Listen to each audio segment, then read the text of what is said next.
and how they touch and how we can be a bigger proponent of women through all of that and not necessarily just from a performance background. So very excited to be here. Hi, everyone. I'm Devika Bulchandani. I'm the president of McCann in New York. And I think all of you know what an agency does, so you know what my responsibilities would be.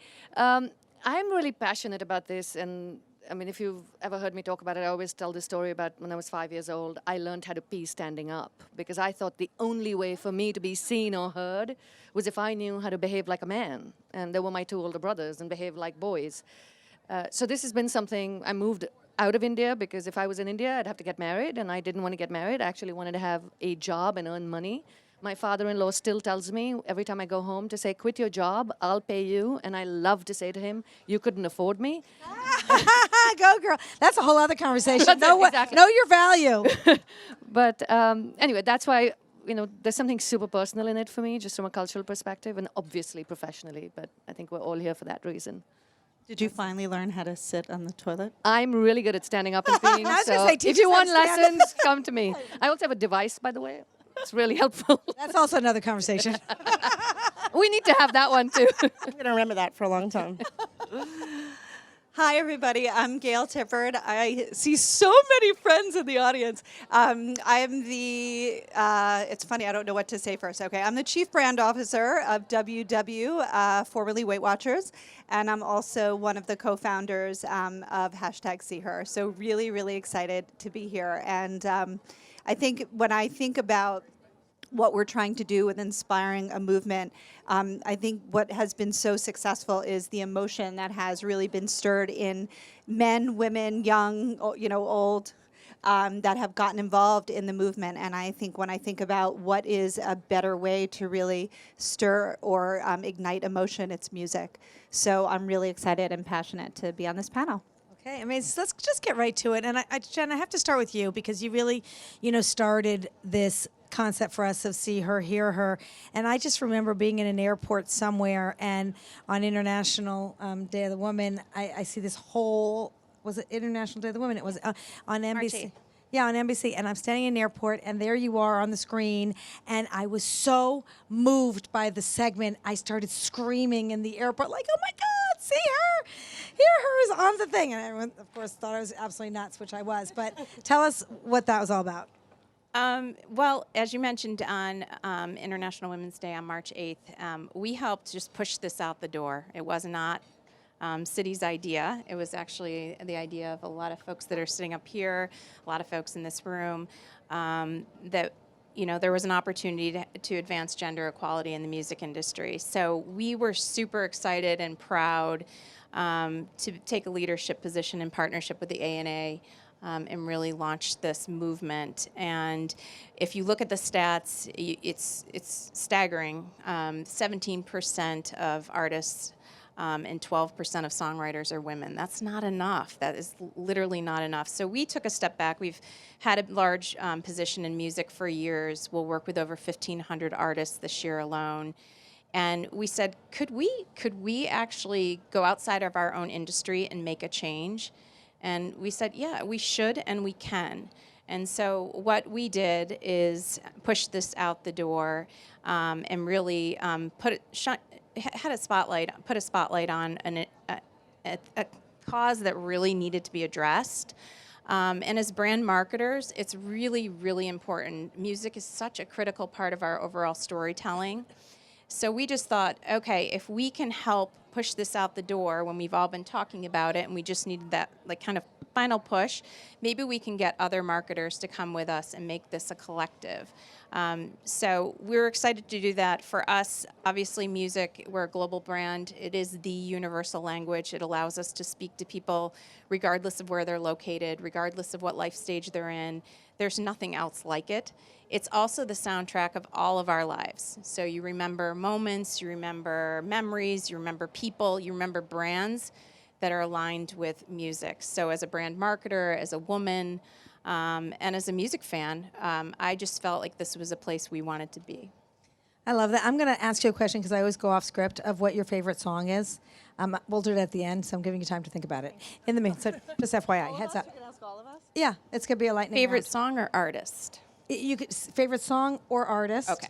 You have a choice, but it'll be at the end because we need to get through See Her, Hear Her first. But I'm asking for a reason. It'll all come home somehow. Karen, you gave a See Her award. Yes. What was that? Where was it? And how did that roll? That happened. All of our involvement with SeeHer actually happened, and I need to give a shout out to Gail, because Gail's passion and enthusiasm for this is why Viacom actually got into it in the first place. She was relentless in making sure that Viacom... Gail, relentless? Yes. Shocker. Just making sure that Viacom understood why it was so important for us to be involved and what we could do to help this mission. So we became involved very early. And it was a natural for us, right? Because we, as I said, we're always behind what's being reflected in our fans' lives, all of our fans' lives. And music, with See Her, Hear Her, it's just part of our DNA. And we've had platforms in the past beyond the awards. We have CMT Next Women of Country, where we literally find these up-and-coming artists and give them the spotlight that they so deserve, because it's really hard in country music especially. And then as those artists get more popular, we do things like give them the stage at the pre-show at the VMAs to try to give them a spotlight. As they become more popular and more established, we're always looking for new and meaningful ways to give them exposure. So in the VMAs 2 years ago, we took away the gender part of the awards. We were the first people to do this, and it was such a simple thing, right? So instead of being, best female artist, you could just be best artist right alongside your male counterparts, because that's the way it should be. So we did that in the VMAs 2 years ago. The CMT Award, CMT Artist of the Year Award last year, one of the best moments. We honored 100% women. It's the only award show ever to do that, and we did it not because they were women. We did it because they were ridiculously talented women that deserved the spotlight. So imagine a night in Nashville with a music event where there were more women than men. That doesn't happen. So we were super proud of that, and we launched our See Her moments there. We had Unilever and AT&T telling stories of the women behind the camera, right? The women that are helping other women like Carrie Underwood and Miranda Lambert be successful. So that's where we started our See Her moments. And then this year, less than 2 weeks ago, in the CMT Awards with Citi and with Pepsi, we had 2 pre-events leading up to the award show where we, again, honored up-and-coming artists. And we gave honor to Tanya Tucker and Brandi Carlile. We had See Her moments on the red carpet, and then actually in the show itself, we had a See Her integration with Maren Morris's performance, and we had the women from Little Big Town do a voiceover. So we've done so much, but we can't do it without our partners, so we were so happy to have Citi and Pepsi really help us through this. And we're not done. We have the VMAs coming up in New Jersey in a couple of weeks or a couple of months, so we're going to be doing more there. We're talking to the EP about also doing maybe a fourth quarter music special where we just highlight female artists and some sort of kind of storytellers type of show. So we're not done, and obviously working with everyone here to move this forward. I think that that's just, incredibly amazing, and visibility does matter a lot, and also highlights. And one of the things we talk about in sports, less than 4% of highlight reels, women are in highlight reels. And so bringing that kind of, access, and we're going to come back, Maureen, because I want to talk about that, and Dev, for you, on how we bring more visibility. But before we do that, I'm going to go to Gail, just talking still on the music topic of how WW is using music in health and wellness and the impact of that. Yeah, I think in 2 ways. One is when we think about the meaning of wellness, we think about it, what you put in your body, how you move your body, and how your mind supports your body. And, in all 3 of those areas, music is so critical. But we really see music as a motivator, and to really motivate people to change their behavior or their mood, which we know then impacts behavior.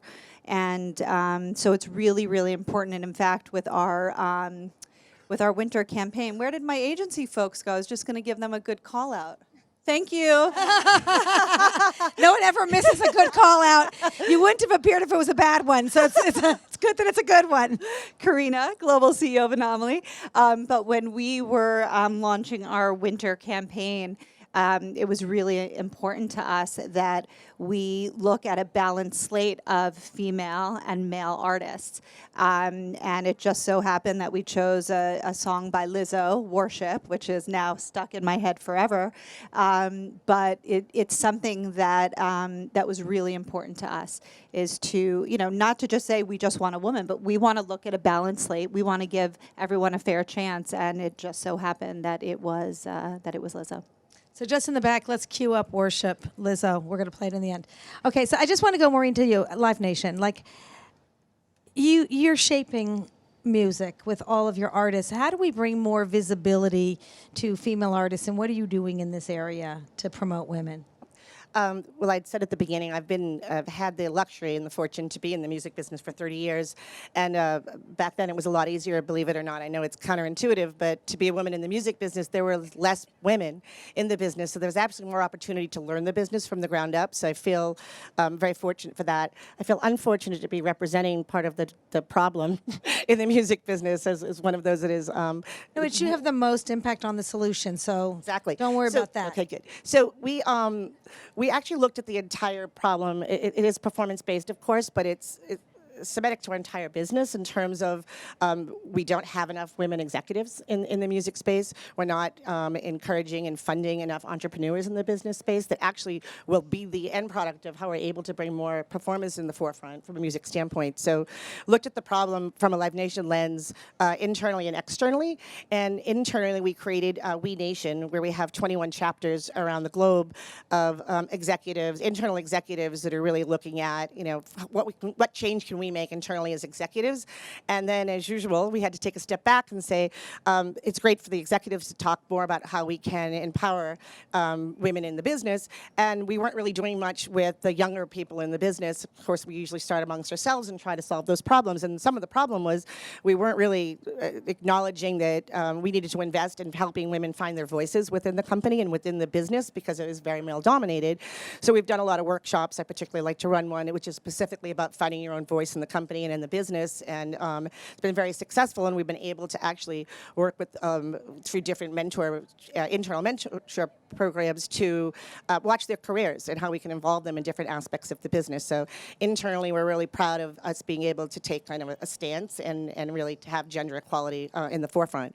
And then I had to look at externally as well, and the fact that they're very underfunded. A lot of women entrepreneurs that are starting in the business for obvious reasons. They came later into the business, et cetera. So if the festival, concert, and event promotion business, we started a fund, the Women's Fund, Live Nation Women's Fund, specific for that point. So looking for people and companies, women-based, that can actually have an impact on the music business and get funded, and that we can work much more hands-on, and that together with those executives that we're bringing on through the fund, the younger women that we're leading through the company and making sure that it's via education in all aspects of the business, and then the leadership really taking a much more pointed look at it. I know it's a long-winded answer, but that, and we believe, will enable us to, we've always, up-and-coming artists, and the funding that we have for up-and-coming artists is very important, and now the lens being on how do we support that more. It's going to become from more women voices internally in Live Nation and externally within the music business as general, and using those voices to propel that and invest in that. So.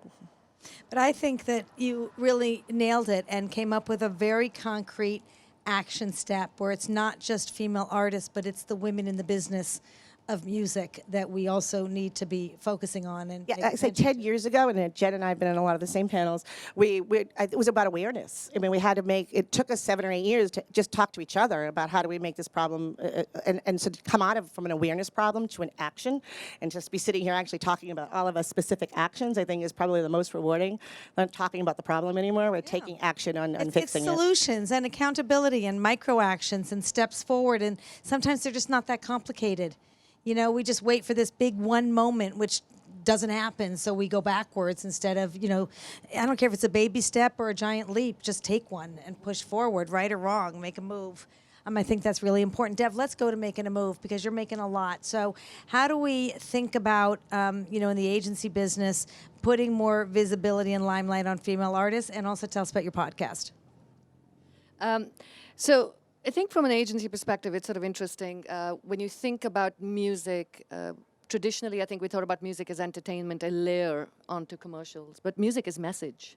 it is critical and essential to message. And Jen, you mentioned this, which was really interesting. I was flabbergasted when I saw that statistic that 87.7% of music is written by men. Right? So if we think about it from an agency perspective, actually thinking about music as message is the first thing we really need to think about. As I was thinking about the panel last night when I had jet lag, I just started sort of reading a little bit, and I just want to sort of see what happens when a woman writes a song and what happens when a man writes a song. Right, so for Alta, which is a brand of ours, and we had Alicia Cara, and we wanted to go to her. She's got this amazing song, Scars to You're Beautiful, and she didn't actually want to work with the brand. And it took a lot to convince her that her message was very important to the audience. And the importance of that message was the reason she should be doing it. It was less about how much she's getting paid. And it took us a long time to convince her. But this is what she writes, right, to women, which is, there's hope waiting for you in the dark. You're beautiful just the way you are. Don't change a thing. Let the world change its heart. Women need to hear that, because traditionally, what has music done? It's stereotyped. It's created sex typing, right?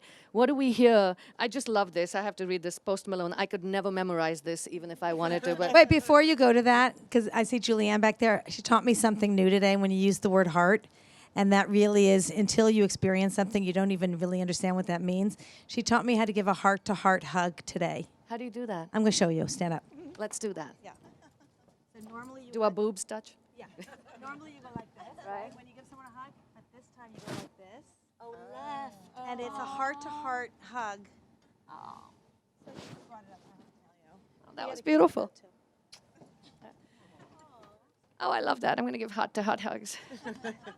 And on a similar note, let me read this to you. Post Malone says, you should see the whip promise, I can take you, bitch. Dollar riding in an old school Chevy. It's drop-top bullin' with a tot-tot, she gonna give me top-top.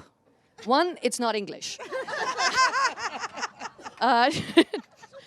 Two, I don't really understand it. But then I went and researched what tot-tot was, and tot-tot is a whore, a slut. A top-top is oral sex. Right? So when you just think about just the lyrics and think about music as message and how important that message is for shaping the generations to come. And you know, we're often asked when we're sitting in these panels to say, what about the younger generation of women? And the question I actually like to say, what about the younger generation of men? Right? I'm obsessed about my 20-year-old boy. I'm less obsessed about my 15-year-old girl because I think there's a lot happening in the world. But shaping that man so that he is a different kind of man for tomorrow is the most important thing. But this is what our young guys are getting reinforced. Right? So one of the things I think we are doing a lot more of is like just thinking about music as message, not music as a layer of, because what do we do in commercials? It's like, so what's the music track? No, but music is message. And I think that's really important. And then, of course, working with all our clients to see how are we getting the right representation, how are they moving from all male ambassadors to having the right balance, or even, hey, the balance has been in favor of men, so I don't mind it going in favor of women for a little while. No problem with that. Right? So anyway. I'll take that. I'm going to go to, and we're going to get your podcast. So we'll do it this way. Jump in, anyone in any order. What's 2020 for you? And if you talk about your podcast as part of 2020. So I'll put that into that question. 2020, goals. For 2020 for Viacom, I'm jumping in. We look at the fact that we have these massive live events and tentpoles and really feel like that's where we can do the most, right?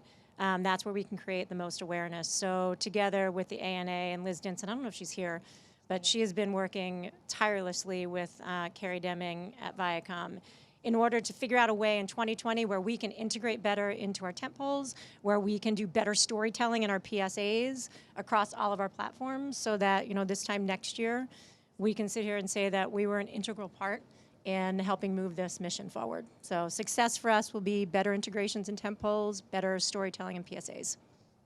I can jump in next.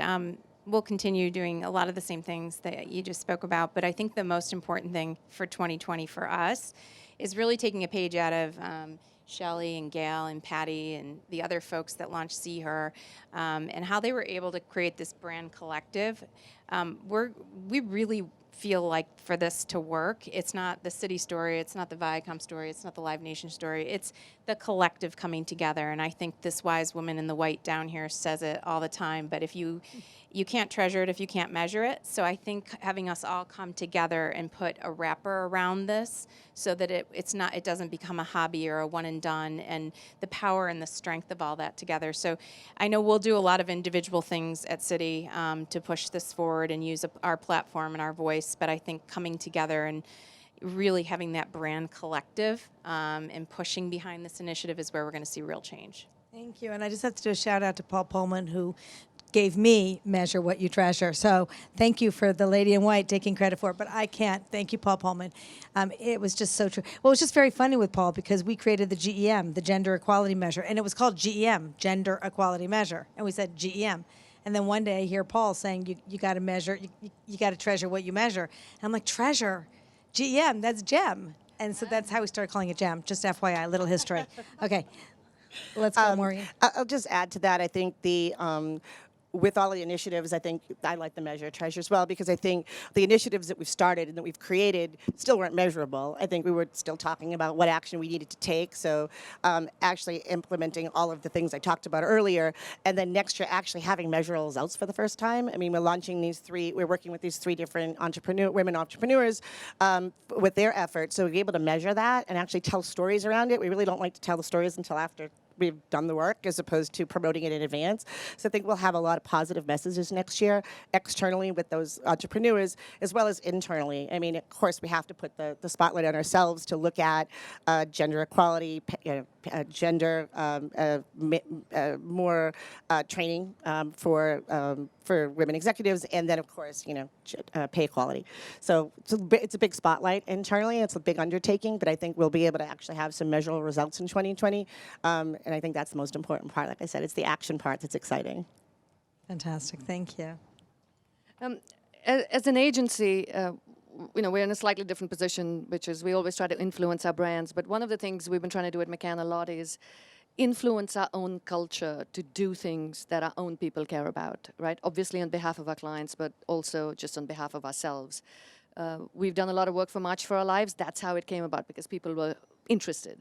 And in this particular case, Sally Mars, who's sitting here, came to me one day and she said, we need to do a podcast for SeeHer. And I was like, let's do it. And she was like, do you want to know what it is? And I said, sounds like a good idea. But first, let's commit we're going to do something. The action of actually saying we are going to do something as opposed to talk about it is really important. And then we sat down with a team and spent a couple months actually figuring out what this would be. And what's really interesting is when you're talking about behavior change, you're talking about a whole generation needing to understand an issue. A podcast is the perfect forum because you can go deep. And all the research will tell you a podcast actually creates greater comprehension, which is what we need in this case, right, in this issue. So our vision, dream, hope, desire for 2020, with all your support, because we need everybody, we need all of you to come to the table, is to create a podcast series for SeeHer, which takes this issue and we take it across verticals, whether it's sports, whether it's music, as we're talking about, media, fashion. Let's take every issue. We've developed the whole plan for it. We did present it to Patty and the team the other day, and actually have a podcast series. And there isn't one, believe me, there isn't one that actually dissects this issue in the depth that it needs to be dissected. There's a lot of little things. Oh, we love being the first. That's awesome. So we're going to be the first, and we commit as McCann to making it happen. But again, making it happen with all your help. That's a very important message. It is about all of us collectively. Let's not forget that. You're hearing from champions of change. We all are. We all have the power to make a difference. So, think about what it is that you want to do, because the answer is yes. We want you to join us in whatever that is. And it is called SeeHer. We want the voice to be heard. Like even that forum itself. The depth of the voice is important. 1,000,000%. We agree. Gail, co-founder, bring it home, girl. 2020. Well, it's funny. I mean, I want to, what you said actually, I just wanted to touch on one of the reasons why I think SeeHer has been so successful is because it is a journey that has been as many men as many women. And actually some of the biggest champions of this, Sean Moran, Mark Pritchard, Keith Weed, there are really amazing men that have been standing side by side, and I think it's been incredibly inclusive, and I think that's something that is really, really important. I think. Hold on, oh, Mark Mark. has a message. Oh, and hi, Mark. Hold on. Oh, good. Okay. We're going to finish this, and then we're going to play a video. That I was was supposed just to getting go to at the the beginning. deep emotional part. So the second part Go is back to that. You know, when we kicked this off, you know, we sat down and we said we want a 20% increase in the accurate portrayal of girls and women by 2020. And like, talk about setting low standards. I think at the time we thought that was incredibly ambitious, and it really started out as a B2B play. It was really about leveraging the power of the pocketbook to change an industry. And what I would like to see in 2020 is, we have done it, but I'd like to see consumers start voting as well with their pocketbooks. We can demand it as an industry, but I think the next stage is when consumers start demanding it, and that's what will get me really excited. And I would like to see a full male panel on SeeHer next year. Oh, we just had one. Well, they weren't all men. No, but pretty close. And by the way, I just saw an amazing pocketbook that lights up. Girls in STEM created these light-up pocketbooks. Done. Just saying, to bring visibility to girls in STEM. Let's see a great piece of content. Join us on the Plaza for a special Citi-sponsored live event. It celebrates awe-inspiring women from across the country. Citi is partnering with the Today Show on their hashtag #SeeHer campaign, kicking off a digital mentorship series with Maureen. Joining me this morning is Citi Global Consumer CMO Jennifer Breithaupt. We are really excited to kick off SeeHer today. And really what that is a platform to advance gender equality in the music industry. Our sponsor, Citi, is providing each of you